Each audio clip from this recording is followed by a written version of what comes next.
Assalamualaikum warahmatullahi wabarakatuh. Pada video pembelajaran fikih kali ini kita akan belajar bersama tentang sujud sahwi. Marilah kita bersama-sama belajar.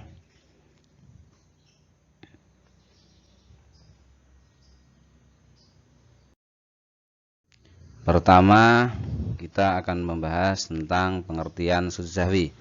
Secara bahasa, arti kata sahwi berasal dari kata sahayashu suhun, yang berarti lupa atau lalai. Jadi sujud adalah sujud dua kali yang dilakukan karena seseorang meninggalkan sunnah ab'ad, kekurangan atau kelebihan jumlah rakaat, ataupun karena ragu-ragu jumlah rakaat dalam syarat yang dikerjakan. Waktu pelaksanakan sujud sahwi adalah setelah tahiyat akhir sebelum salam dengan dua kali sujud. Namun dalam kondisi tertentu sujud sahwi dilakukan setelah salam.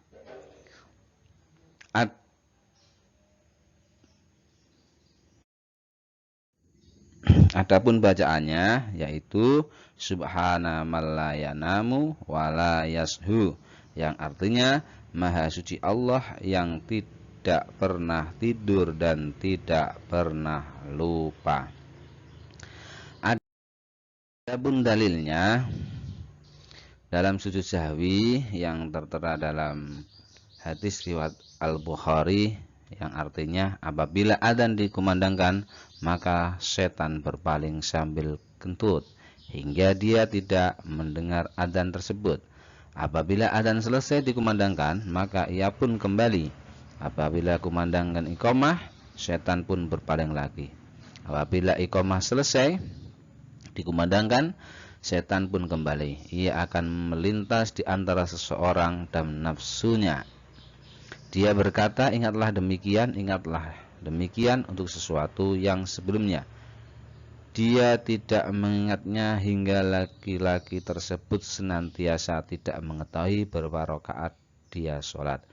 Apabila salah seorang dari kalian tidak mengetahui berapa rakaat dia sholat, hendaklah dia bersujud dua kali dalam keadaan duduk. Selanjutnya, sebab-sebab sujud sahwi. Sebab-sebab sujud sahwi berikut ini ada beberapa sebab disunahkannya sujud sahwi, antara lain: pertama, meninggalkan sunnah ab'ad, yaitu amalan sunnah yang apabila tertinggal maka disunahkan sujud sahwi. Sedangkan jika tidak tertinggal sunnah hayat maka tidak perlu sujud sahwi. Yang kedua, ragu-ragu dalam hal meninggalkan sunnah ab'ad. Yang ketiga, mengerjakan sesuatu yang membatalkan jika dikerjakan dengan sengaja dan tidak membatalkan jika lupa, seperti menambah rukun sholat. Jika seseorang menambah amalan sholat karena lupa, misalnya ia ruku dua kali, atau berdiri di waktu ia harus duduk, atau sholat 5 rakaat pada zuhur misalnya, maka disunnahkan untuk sujud sahwi. Yang keempat, memindahkan rukun qauli kepada yang bukan tempatnya, misalnya membaca Fatihah ketika ruku. Yang kelima, seseorang ragu-ragu jumlah rakaat, apakah baru 3 rakaat atau sudah 4 rakaat, maka yang ditetapkan adalah yang terakhir, lalu menambah 1 rakaat lagi dan sujud sahwi sebelum salam. Selanjutnya, tata cara sujud sahwi. Kapan sujud sahwi itu dilakukan? Apakah sujud sahwi dilakukan setelah salam ataukah sebelum salam? Nah, ternyata sujud sahwi itu ada yang dilakukan setelah salam dan ada juga yang dilakukan setelah salam. Pertama, sujud sahwi yang dilakukan sebelum salam. Dikarenakan lupa mengerjakan sunnah ab'ad, dan teringat sebelum salam.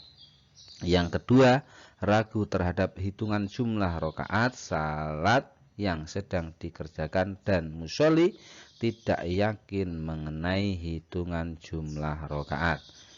Yang kedua, sujud sahwi yang dilakukan setelah salam, yaitu terdapat penambahan jumlah rakaat, terdapat penambahan gerakan dalam salat, ragu dan bisa menentukan mana yang lebih meyakinkan. Selanjutnya kita membahas tentang hikmah sujud sahwi. Sangat banyak sekali hikmah yang dapat kita ambil dari pelaksanaan sujud sahwi. Di antaranya adalah 1. Menjauhkan diri dari sikap sombong dan takabur. Yang kedua, menumbuhkan sikap rendah diri di hadapan Allah Subhanahu wa Ta'ala. Yang ketiga, menumbuhkan kesadaran akan kelemahan kita sebagai hamba, sekaligus kesadaran akan keagungan Allah yang Maha Kuasa.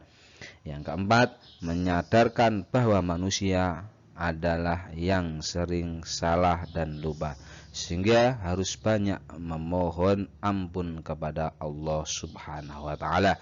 Demikian yang saya sampaikan dalam pembelajaran video kali ini bab sujud sahwi. Semoga bermanfaat bagi kita semua. Cukup sekian, billahi taufik wal hidayah. Assalamualaikum warahmatullahi wabarakatuh.